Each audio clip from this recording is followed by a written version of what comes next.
नमस्कार मित्रांनो, स्वागत आहे तुमचं सगळ्यांचं आपल्या लाडक्या युट्यूब चॅनलमध्ये. तर व्हिडिओवरती नसाल तर व्हिडिओ लाईक करायला विसरू नका आणि चॅनलला सबस्क्राईब करून सोबतचं बेल नोटिफिकेशन ऑन करायला विसरू नका आणि हा व्हिडिओ शेवटपर्यंत नक्की बघा. रेणुकाने वाजवली चक्क आता ह्या सुलक्षणाचा म्हणजेच आजीच्या कानाखाली. तर नक्की काय घडतं त्याला संपूर्ण अपडेट जाणून घेऊया. तर मित्रांनो, तुम्ही पाहिलं असेल की या आजीने चक्क आता सिद्धू आणि भावनाला त्रास देण्यासाठी ती कोणत्या थराला गेलेली असते. कारण की आजी ठरवते की काही जरी झालं तरी सिद्धू निर्दोष सुटला, म्हणून आता ही भावना जास्तच उड्या मारत असते. तुम्ही पाहिलं नसेल पण आता तुम्हाला पुढे पाहायला भेटेल की फायनली कोर्टामध्ये आता श्रीकांत इनामदार स्वतः येतो आणि त्या कोर्टामध्ये रवी विरुद्ध सगळी काही तक्रार नोंदवतो.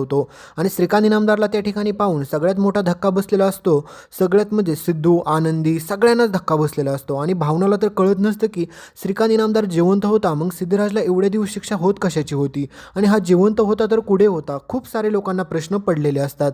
पण श्रीकांत इनामदार म्हणतो की मी सगळ्या तुमच्या प्रश्नांची उत्तरं मी आता कोर्टामध्येच देतो. आणि श्रीकांत इनामदार आता ह्या रवीचा खरा चेहरा सगळ्यांसमोर एक्सपोज करतो. आणि त्यावेळेस मात्र सगळ्यांचे डोळे उघडतात आणि सगळ्यांना हे सत्य समजतं की यामध्ये बिचाऱ्या सिद्धूची काहीच चूक नव्हती. सिद्धूने आत्तापर्यंत जे काही काम केलं ना, हे सगळं खूप चांगलंच काम होतं. कारण की बिचाऱ्या सिद्धूला काही गरज नसताना सगळ्यात मोठी शिक्षा झालेली असते ती म्हणजे हीच. तर आता सिद्धूला फायनली आता ह्या संकटातून वाचवण्यासाठी स्वतः श्रीकांत इनामदार त्या ठिकाणी आलेलं पाहून सगळ्यांनाच मात्र धक्का बसलेला असतो. तर मित्रांनो, आता तुम्ही पुढे हे देखील पाहसाल की बिचाऱ्या हरीशने जी काही चूक करून ठेवलेली असते ना, ती सगळ्यात मोठी अंगलट आलेली असते लक्ष्मी आणि श्रीनिवासच्या. कारण की त्या दोघांना देखील वाटतं की लक्ष्मी आणि श्रीनिवास विचार करत असतात की सिद्धू आता जेलमधून बाहेर सुटला, सगळं काही चांगलंच झालं. पण बिचारा त्यांना माहीतच नसतं की दळवीचं कुटुंब कधी देखील संकटातून बाहेर येऊ शकत नाही. तुम्ही आत्तापर्यंत पाहिलं असेल की एका पाठोमागे एक संकट त्यांच्या घरामागे येतच आहेत आणि आता पुढे सगळ्यात मोठं संकट म्हणजे त्यांचा पीठ गिरणीचा व्यवसाय. त्यांना वाटत होतं की आत्तापर्यंत सगळं काही व्यवस्थित चाललं होतं, पण आता पुढे जे काय होणार आहे त्यांच्या आयुष्यात हे त्यांनी स्वप्नात देखील त्याचा विचार केला नव्हता. तर फायनली तुम्हाला आता पुढे हे पाहायला भेटेल की सगळ्यात मोठं रॅकेट म्हणजेच आता पोलीस लक्ष्मीला अटक करतात. आता तुम्हाला प्रश्न पडला असेल की पोलीस लक्ष्मीला अटक का करतील. तर मित्रांनो, ती जी काही पीठगिरणीचा व्यवसाय करत असतात ना, त्यांना खूप सारे पैसे भेटल्यामुळे त्यांनी कोणतीच नीट चौकशी केलेली नसते आणि या हरीशने चौकशी केलेली असते. पण हरीशला पैशाची गरज असते, त्याच्यामुळे तो माणूस देखील जो असतो ना, तो म्हणतो की आता तुला मी खूप सारे पैसे देतो. त्याच्यामुळे हरीश देखील काय सत्य सांगत नाही आणि तोच सगळं काही रॅकेट आता करायला लावलेलं असतं. त्यामधून ते ड्रग्स सप्लाय करत असतात त्या पिठामध्ये मिक्स करून आणि त्यामध्ये ड्रग्स सप्लाय केल्यामुळे कोणाला काही कळणार देखील नाही, हाच त्यांचा प्लॅनिंग असतो. तर आता ह्या लक्ष्मीला वाटत असतं की आपल्याला एवढे सारे भरघोस पैसे भेटतात, त्याच्यामुळे सगळं काही चांगल्या प्रकारे आपल्या पिठामुळेच हे सगळं सुरू झालेलं असेल. पण या सगळ्याच्या पाठीमागे असतो तो म्हणजे काळे धंदे. तर आता हे सगळं बाहेर एक्सपोज येतं, म्हणजेच पोलिसांना तो पीठ सप्लाय करणारा माणूस सापडतो आणि तो डायरेक्ट खरं खरं सत्य सांगून टाकतो आणि म्हणतो की मी तर दळवींच्या लोकांकडून हे पीठ घेऊन येतो. आणि मित्रांनो, परत बनते सगळ्यात मोठी ब्रेकिंग न्यूज. म्हणजेच आता ह्या लक्ष्मीच्या आणि श्रीनिवासच्या बिचाऱ्या जीवाला आता काय परत शांतता भेटणार नाही आहे. कारण की एवढ्या मोठ्या संकटातून आपला श्रीनिवास तर कसा बसा वाचला, पण त्याच्या पाठीमागे आता सगळ्यात मोठं संकट म्हणजेच तुम्ही पुढे पाहसाल की लक्ष्मीवरती येणार आहे आणि सोबतच आपली विना देखील या संकटात फसणार आहे. ते म्हणजे फक्त आणि फक्त हरीशच्या चुकीमुळे. कारण की हरीशने जर वेळेतच जर ह्या सगळ्या गोष्टी जर घरी सांगितल्या असत्या तर असं काही झालंच नसतं. तर दुसरीकडे लक्ष्मी आणि विनाने देखील कधीच चौकशी केली नाही. आपल्याला एवढं भरघोस पैसे तो माणसं देतोय, पण त्या माणसावरती आपण विश्वास कसा ठेवायचा. त्या कानविनने करणे आता चांगल्याच प्रकारे लक्ष्मी आणि विनाला फसवलेलं असतं. आणि आता पोलीस आल्याच्या नंतर ह्या सगळ्यांना धक्का बसतो की पोलीस या ठिकाणी कशाला आलेत. तर त्यावेळेस मात्र पोलीस म्हणतात की तुम्ही फक्त पीठ नाही सप्लाय करत, तर तुम्ही ड्रग्स सप्लाय करता. आणि हे सगळं ऐकल्याच्या नंतर लक्ष्मीच्या हातात येईल ते पिठाचं भांडं खाली पडतं आणि ती म्हणते की अहो हे कसं शक्य आहे. त्यावेळेस मात्र आता तो खानविलकर तर गावलेलाच असतो, पण दुसरीकडे मात्र आता हे सगळेजण देखील सापडलेले असतात. त्या माणसाने बरोबररीत्या ह्यांची चांगली सेटिंग लावलेली असते आणि हे सगळे आता परत अडकतात. तर आता ही लक्ष्मी तर अडकली, पण आता सोबत आपल्या सिद्धूला नाही अडकवलं म्हणजे बरं होईल. कारण की तुम्ही आत्तापर्यंत पाहिलं की बिचाऱ्या सिद्धूची कोणत्याच गोष्टीत कुठेच काही चूक नव्हती. कारण की ज्यावेळेस मात्र ते भावनाचं लग्न होणार होतं त्यावेळेस मात्र त्या श्रीकांत इनामदाराच्या खोट्या अपराधामध्ये आपल्या सिद्धूला किती दिवस शिक्षा झाली आणि त्याच चुकीमुळे मात्र तुम्ही पुढे पाहिलंच की ज्या प्रकारे ह्या श्रीनिवासचा वाढदिवस ह्या गाडेपाटलांच्या घरी साजरा केला आणि त्यानंतर मात्र तुम्ही पाहिलंच की त्या ठिकाणी आपल्या श्रीनिवासांना अटक देखील झाली आणि त्यामुळे बिचाऱ्या सिद्धूला ते घर देखील कायमचं सोडावं लागलं आणि घरच्यांनी सिद्धूला घराबाहेर काढलं.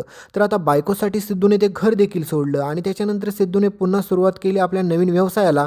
पण आता परत देखील सिद्धूला तुम्ही पाहिलंच की आता कोर्टमध्ये सारखं जावं लागत असतं आणि नशीब त्या आता तुम्ही पाहिलंच की तो आपला श्रीकांत इनामदार कोर्टामध्ये जातो आणि त्या रवीविरुद्ध सगळं काही सत्य सांगतो. त्याच्यामुळे त्या रवीला शिक्षा होते आणि बिचाऱ्या सिद्धूला पूर्णपणे आता न्याय भेटतो आणि तो बाहेर सुटतो देखील. पण आता तुम्ही पुढे पाहाल की ह्या लक्ष्मीला परत अटक होते आणि त्यामध्ये आपल्या सिद्धूने आता हिला वाचवण्यासाठी परत काय प्रयत्न नको करायला, कारण की सिद्धू एका संकटातून वाचल्याच्या नंतर लगेच त्याच्या आयुष्यात दुसरं संकट येतंच. कारण की तुम्ही पाहिलंच ना की भावना आता काही जरी झालं तरी लक्ष्मीला सोडवण्याचा प्रयत्न करणारच, कारण की तिने काय असं केलं नाही म्हणून.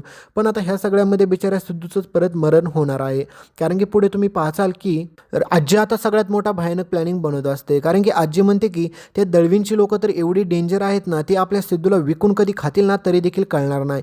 आणि रेणुका हेच सांगण्याचा त्यांना प्रयत्न करत असते. आजीला म्हणत असते की दळवींची लोक कशी जरी असली ना तरी देखील मात्र आपला सिद्धू चांगला आहे आणि भावना देखील चांगली आहे. पण त्यावेळेस मात्र आजी म्हणत असते की अगं रेणुका, तुझे डोळे नाही उघडले अजून. तुला ज्या क्षणाला कळेल ना की तुझ्या सिद्धूला ही भावना म्हणजे तुझी ती लाडकी सून आहे ना ती विकून खाईल ना, त्यावेळेस तुला कळेल. कारण की आपल्या सिद्धूला आजपर्यंत संकटात कोणी अडकवलं असेल ना तर ते फक्त आणि फक्त त्या भावनाने अडकवलेलं आहे, कारण की ती अवलक्षण आहे, अवलक्षणा. त्यावेळेस मात्र आता हे सगळं आजी बोलल्यामुळे रेणुकाला प्रचंड राग येतो. दुसरीकडे संपत आणि आजी दोघेजण मिळून देखील रेणुकाला हेच म्हणत असतात की आपल्या सिद्धूच्या आयुष्याचं तिने वाटोळं केलं, हे केलं, ते केलं.